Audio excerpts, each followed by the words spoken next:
You know what I miss most? The simplicity of putting on socks. 3 years ago, I would wake up at 5:30 in the morning, swing my legs out of bed, and have both socks on in under 3 seconds. I was a carpenter. Strong hands, strong back, building custom furniture for families across Portland. Life was straightforward, physical, honest work that left me tired but satisfied.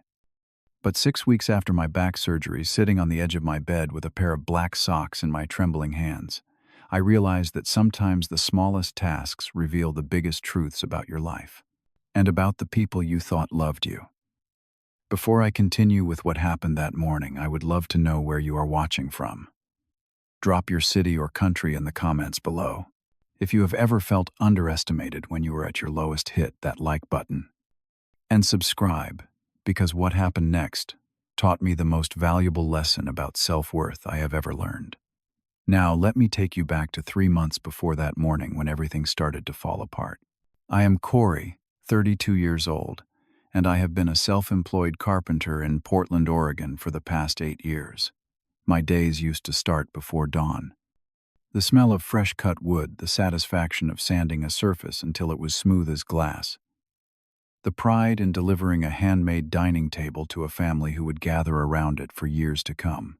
I was not rich, but I made around $70,000 a year, enough to live comfortably and save a little. My hands were calloused, my back was strong, and I loved every minute of it. Diane and I met 7 years ago at a small coffee shop on Hawthorne Street. She was ordering a complicated latte, laughing at herself for being so specific about the foam. I was behind her in line, exhausted from a 12-hour day at the workshop covered in sawdust. When she turned around, our eyes met. Her auburn hair caught the afternoon light, and her smile was the kind that made you forget you were tired. We started talking. She was a marketing coordinator for a tech startup downtown, ambitious and energetic. We were different, but it worked. Our marriage was not perfect, but it was happy. We would go hiking in the Columbia River Gorge on weekends, cook together on Friday nights, trying new recipes we found online. We talked about having kids someday, maybe in a year or two. Life felt like it was moving in the right direction, steady and sure.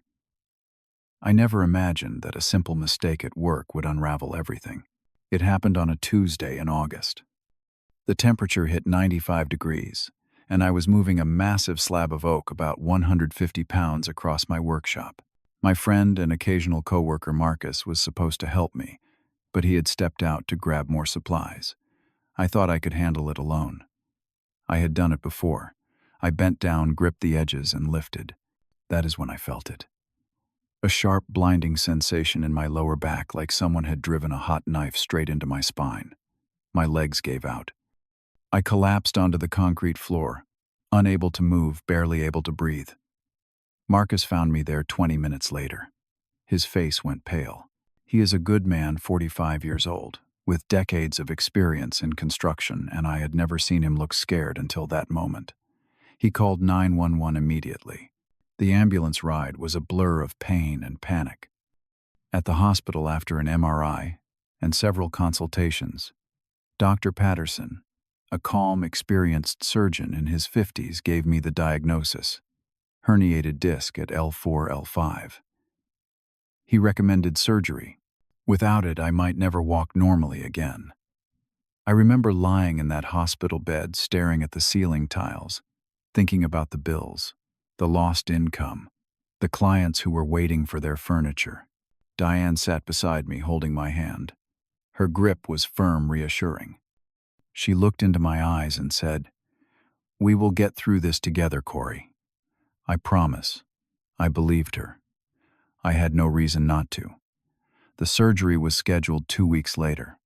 I was terrified. I had never been put under anesthesia before. Never had anyone cut into my body. The morning of the operation, Diane drove me to the hospital. She kissed my forehead before they wheeled me into the operating room. "See you on the other side," she whispered. I woke up in the recovery room hours later, groggy and disoriented.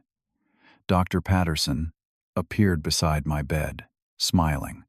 "The surgery went well, Corey. You will need 6 to 8 weeks to recover. But if you follow the physical therapy plan, you should be back to normal. 6 to 8 weeks. It sounded manageable.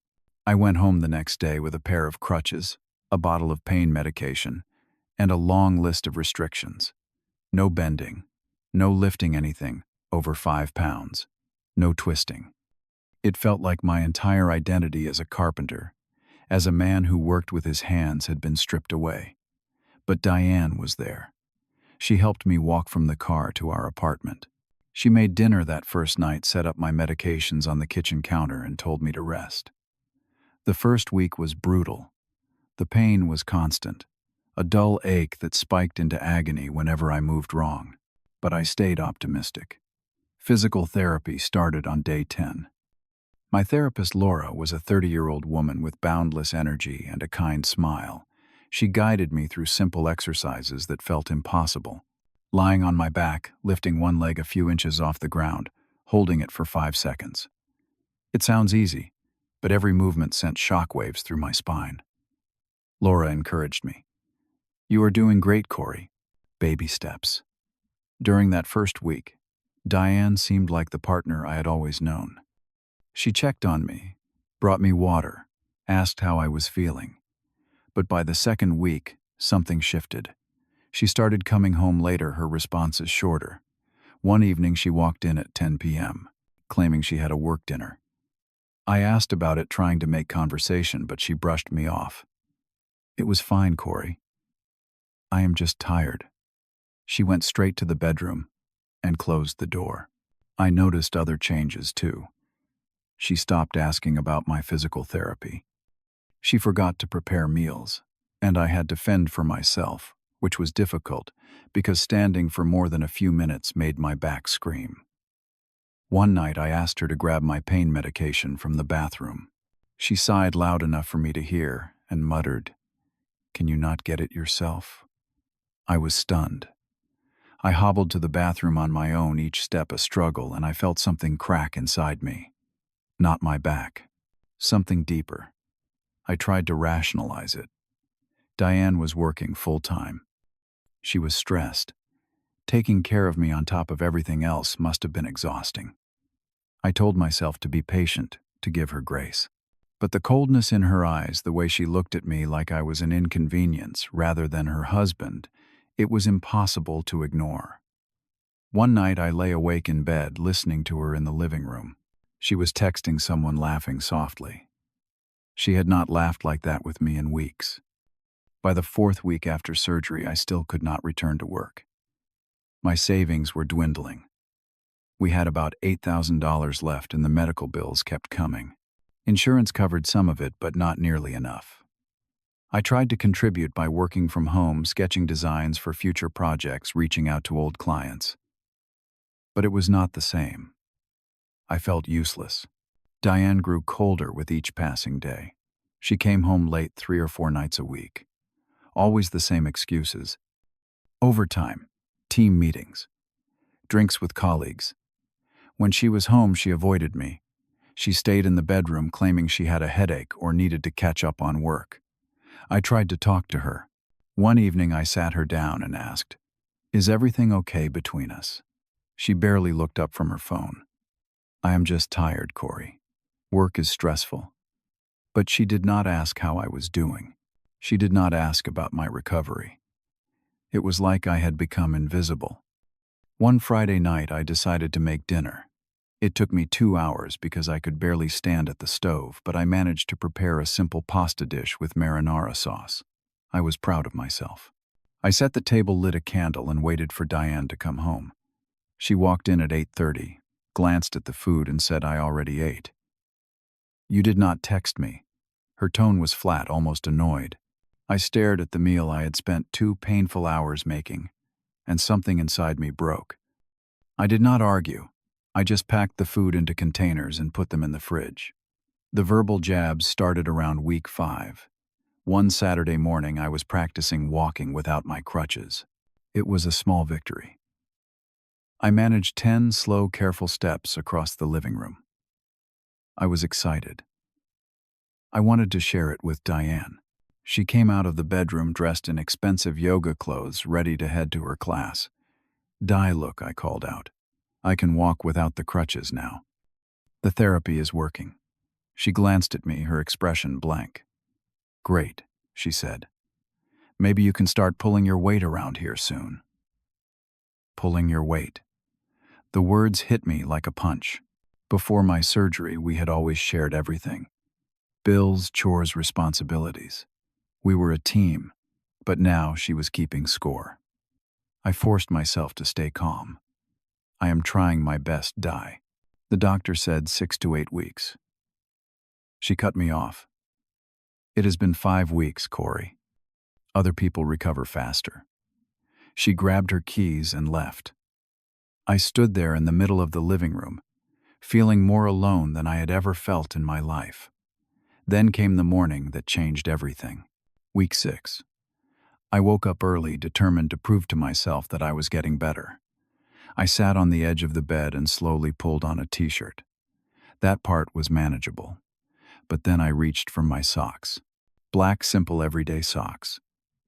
I bent forward, trying to reach my left foot. Pain shot through my lower back. I stopped, took a breath, and tried again. My fingers were inches away from my toes, but I could not close the distance. Sweat beaded on my forehead. I tried a third time, gritting my teeth, willing my body to cooperate. It would not. That is when Diane walked in. She was dressed for work, white blouse, black pencil skirt, heels in her hand.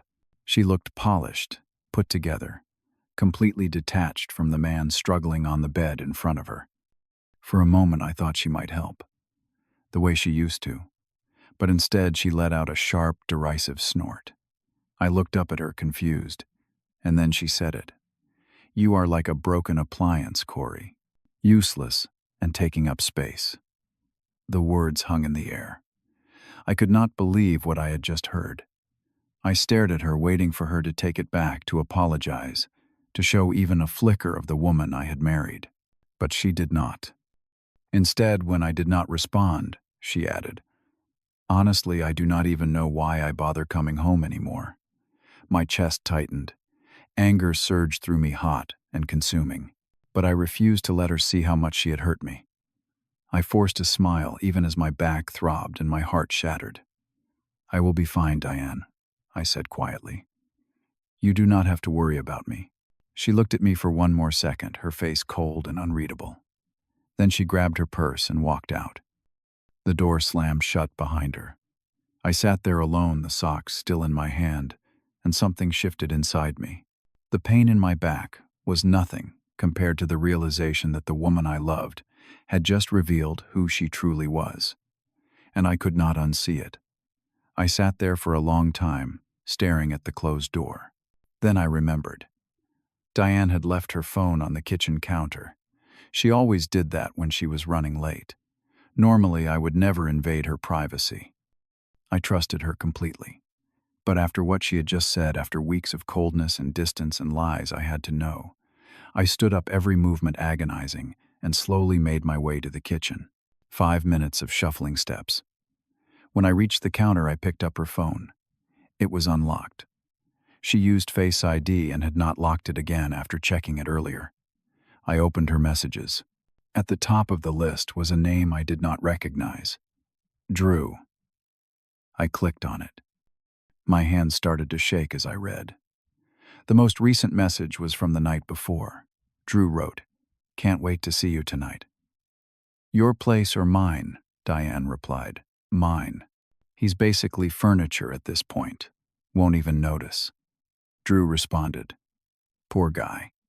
But hey, his loss is my gain," followed by a winking emoji. Diane wrote back, "Let's not talk about him. See you at 8. I scrolled further. The messages went back 3 weeks. Flirting.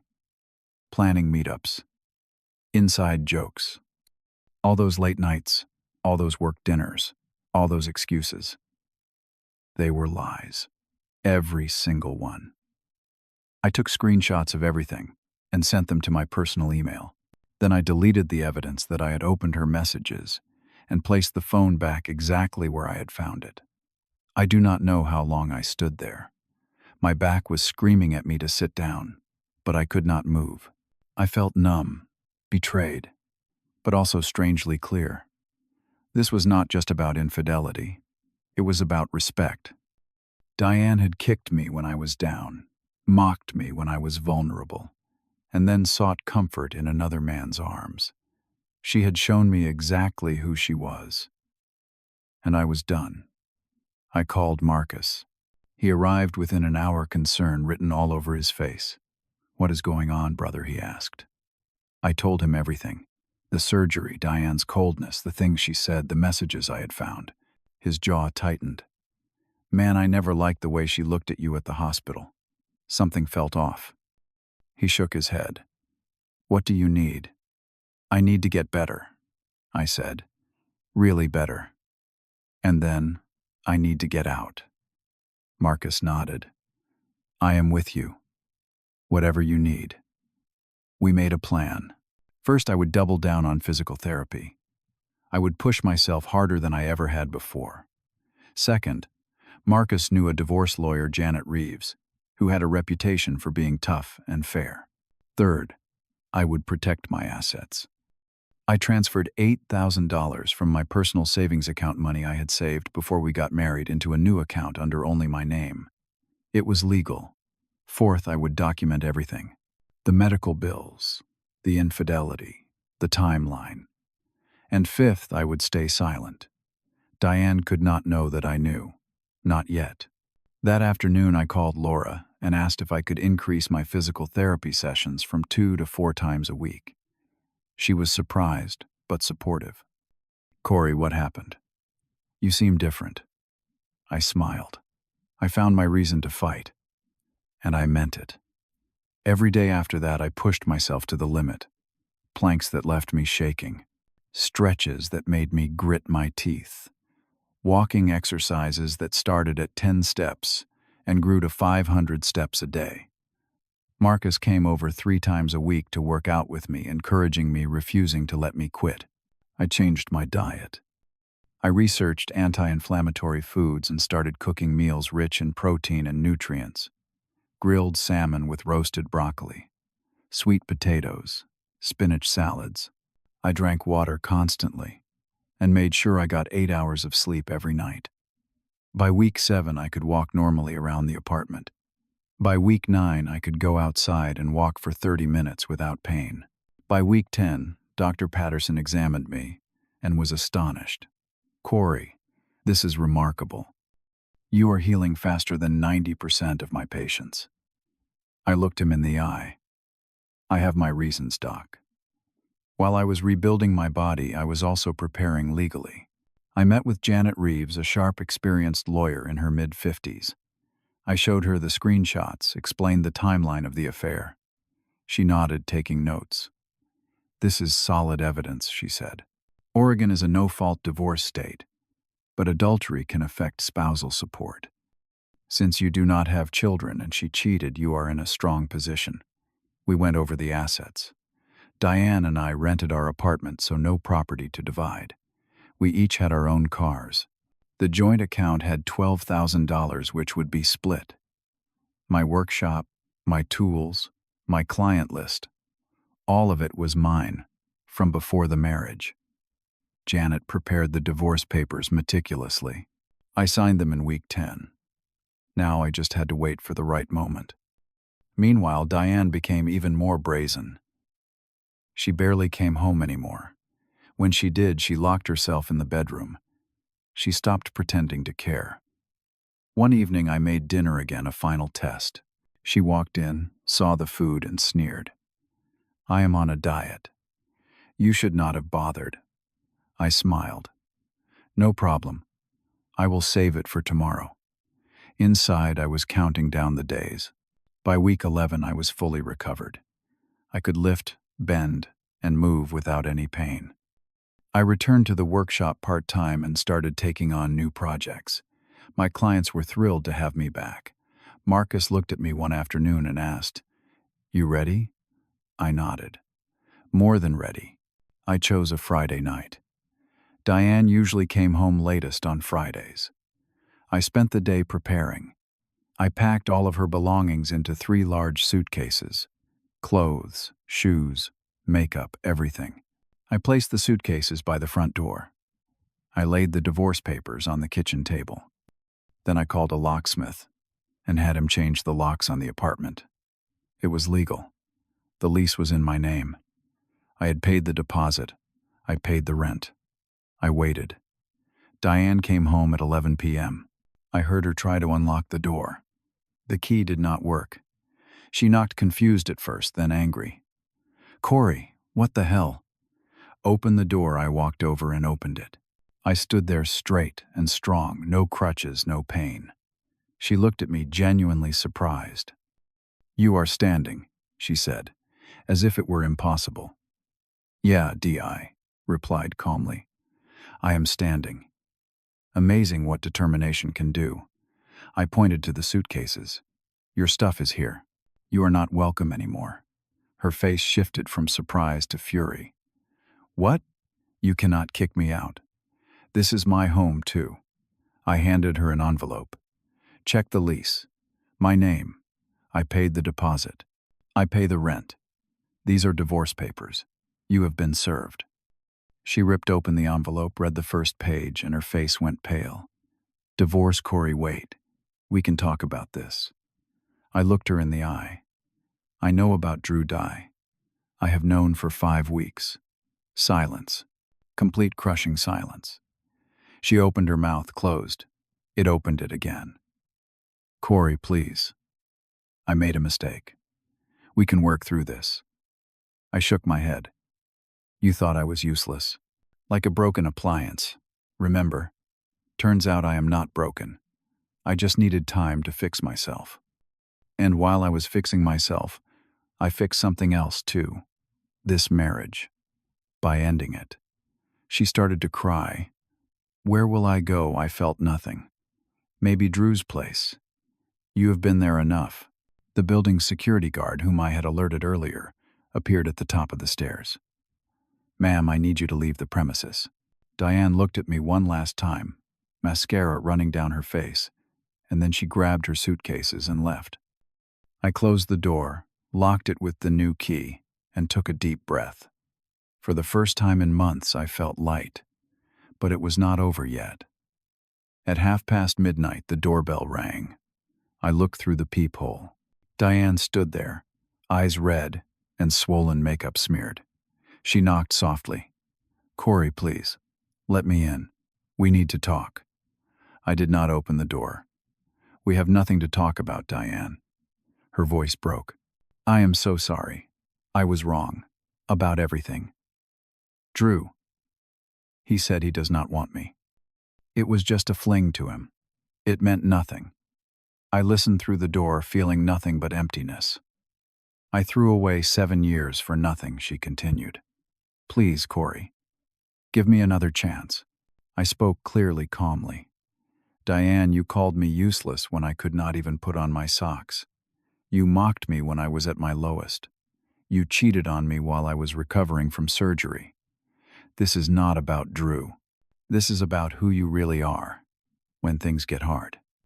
And I do not want that person in my life." She sobbed. "I made a mistake. I will change. I promise." I turned off the hallway light. "No, you showed me your true self. I believe you. Goodbye, Diane." She sat outside the door, crying for another 15 minutes. Then she left. I never saw her again. The divorce was finalized 3 months later. No contest. Diane did not fight it. She just wanted it to be over.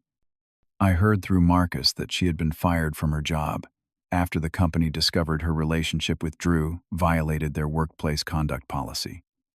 Drew was also disciplined and transferred to another office. They were no longer together. I did not feel vindicated. I just felt free. I threw myself into my work. My reputation as a craftsman had not suffered. If anything, clients respected me more when they learned what I had been through. Orders poured in. My income not only recovered but grew. I was making more than I ever had before. My back was completely healed. Dr. Patterson cleared me for full activity. I could lift, carry, build.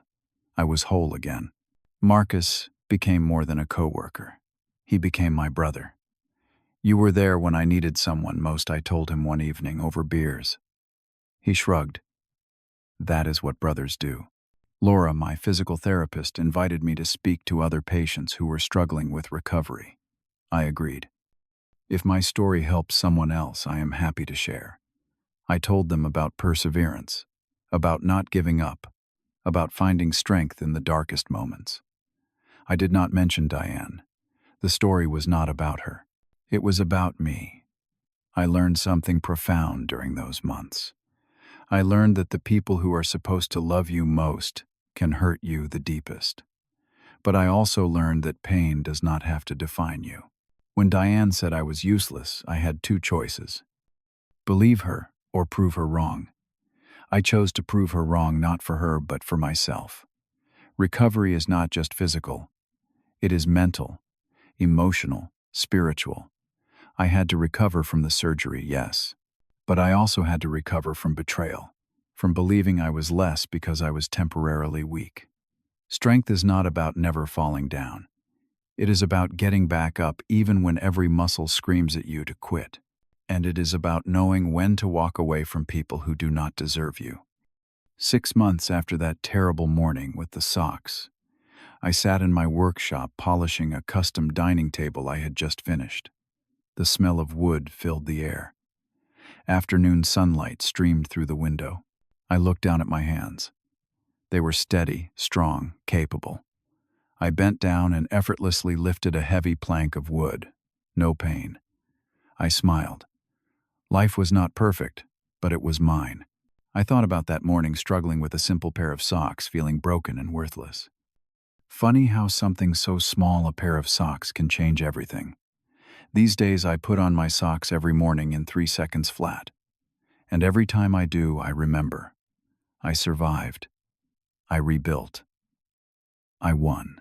Sometimes the people who break you give you the greatest gift, the chance to prove just how unbreakable you really are. Now I want to hear from you. Have you ever had someone underestimate you at your weakest moment? How did you prove them wrong? Drop your story in the comments. I read every single one, and your experiences might help someone else who is going through something similar. If this story resonated with you, please hit that like button. Subscribe to the channel so you do not miss future stories about resilience, growth, and overcoming life's toughest challenges. Share this video with someone who needs to hear it, someone who might be struggling right now, and needs a reminder that they are stronger than they think. Thank you for listening to my story. I hope it reminded you that recovery in all its forms is possible. Stay strong, stay true to yourself, and never let anyone convince you that you are less than you are. Take care, and I will see you in the next one.